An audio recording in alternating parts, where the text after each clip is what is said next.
Hi there and welcome to another greenhouse chat. You guys are going to love this one. This topic is so good. Have you ever been in your garden and you just feel overwhelmed by your projects? I mean, maybe you bit off more than you could chew. Maybe you got stuck in that little rut of comparing your garden to these perfect Pinterest gardens or something like that. Well, I am here to talk about 5 precautions that us gardeners need to take in order to protect our sanity. This is so good because everything we're going to talk about today is so real. Hi, you guys. This is Nicole from My Carolina Garden.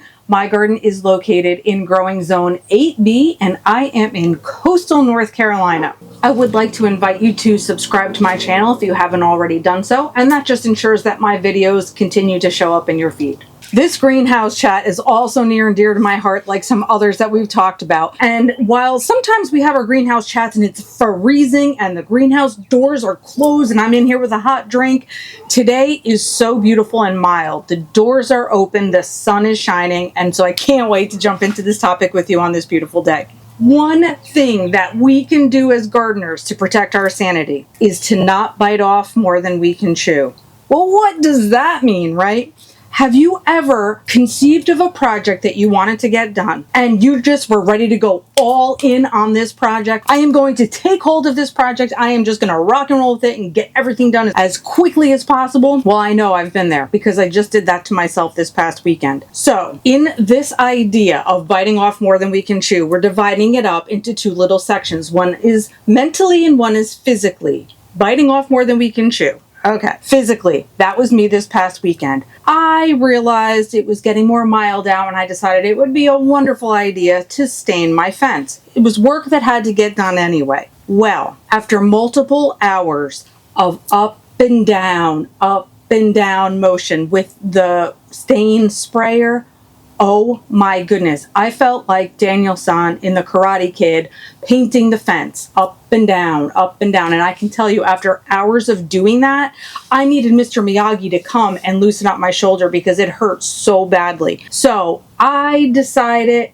so instead of being smart and breaking up the project into smaller pieces or over a couple of days, I just thought, no, the entire outside of the fence is getting stained today. And then I paid the price because I bit off more physically than I could chew. And I ended up sitting on the couch with a heating pad wrapped around my shoulder and bicep for that night because it hurt. It was too much all at once. Does anybody get that with me? So biting off more than we can chew physically.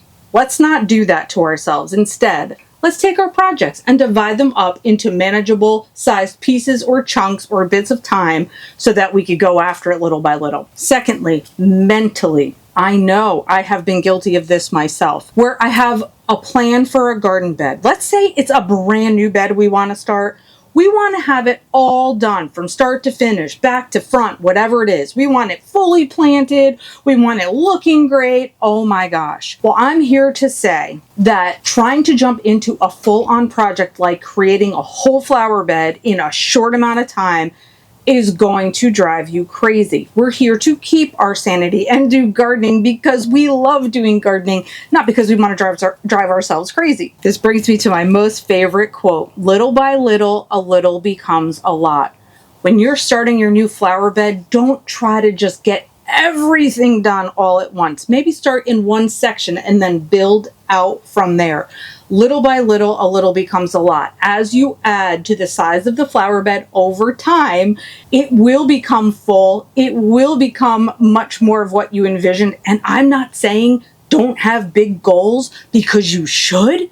Just don't try to achieve the end result, the goal that is this certain end result, all right in the beginning, all at once. Feel me? Okay. Number 2, the second precaution I think all of us as gardeners should take to keep our sanity. Don't compare your garden to that picture perfect Pinterest garden. Or maybe a neighbor who has that awesome yard that everybody else wants. Don't go comparing what you have to that. You have no idea what it takes for those people to maintain that garden. Perhaps what you're seeing on Pinterest is heavily curated, maybe photoshopped. We don't know what people have done to give us this picture perfect image. Now, if you're seeing your neighbor's yard, maybe they get some outside professional help. Maybe they're not sitting there breaking their back all day doing the work themselves. So let us be very careful to heed the words of Theodore Roosevelt. Comparison is the thief of joy. Comparison is the thief of joy.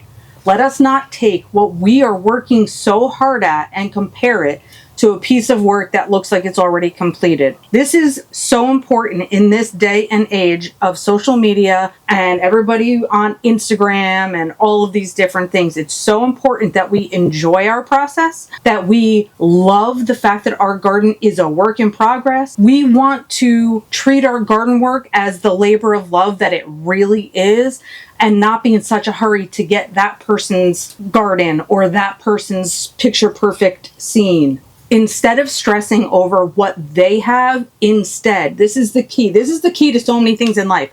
Celebrate your wins. Celebrate your victories. Maybe you kept a plant alive through some treacherous weather, or maybe you're just enjoying the very first bloom on a plant that is newly planted in your yard.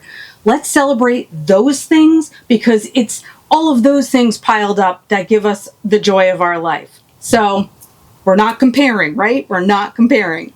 Number 3, respect Mother Nature.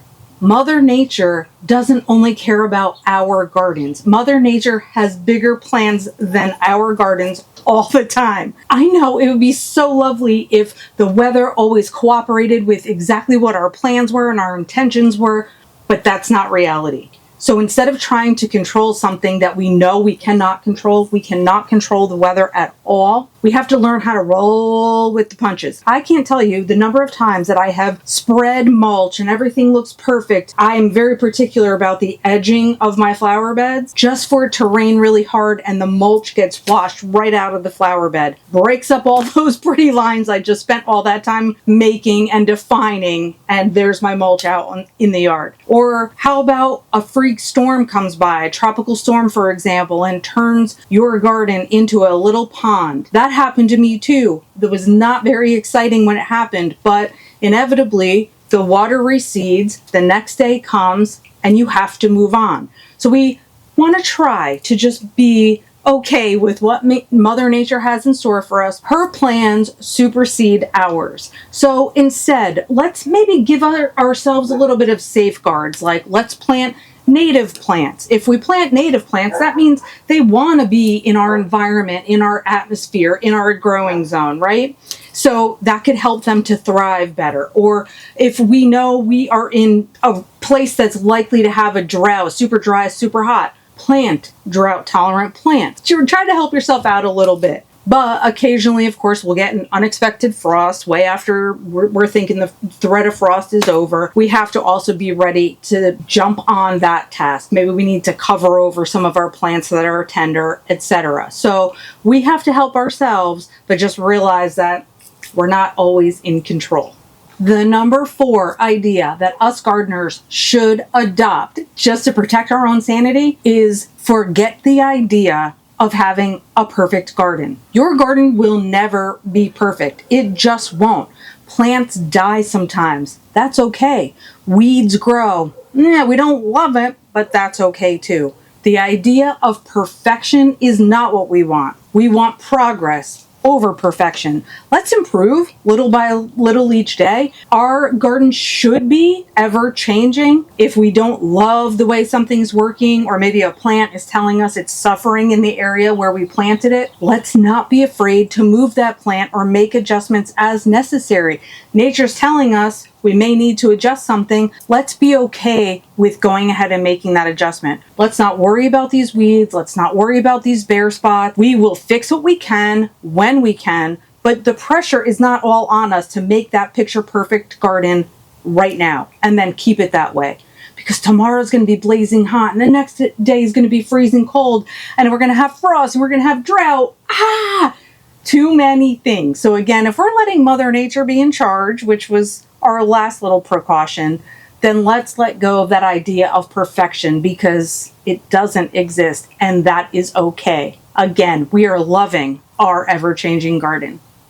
My number one precaution / thought for you. Take time to enjoy your garden. We do all this work, which we love. I love working in the garden. I like to pick weeds. I like to make things look as good as possible. I like all of that, but we have to take the time to actually enjoy what we've created, the beauty of the space around us. Why not take your coffee in your garden with you, have a morning stroll, maybe you even talk to your plants while you're out there. I certainly do that too.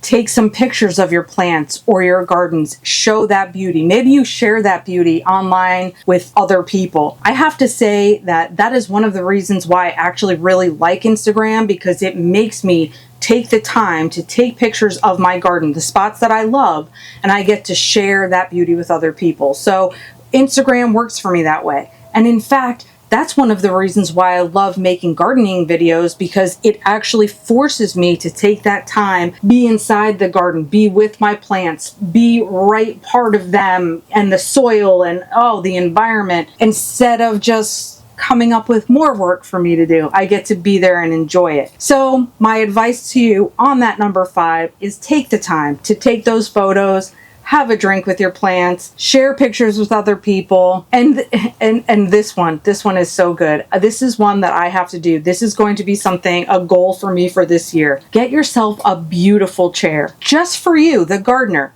and set it somewhere that you can be inside your garden and really take a look around and enjoy the environment.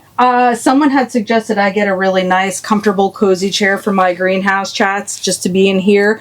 And I do love this space during these colder months. I really, really do. But I never did. I never got myself that chair. This is just one of my patio chairs. But it's in my mind because that's what I would like to do for the outside. I just want that special chair where I can hang out and be with my plants. So let's stay sane. Let's not force ourselves to try to be perfect in an imperfect world. Let's try to not want control when Mother Nature truly has control. All of that kind of stuff.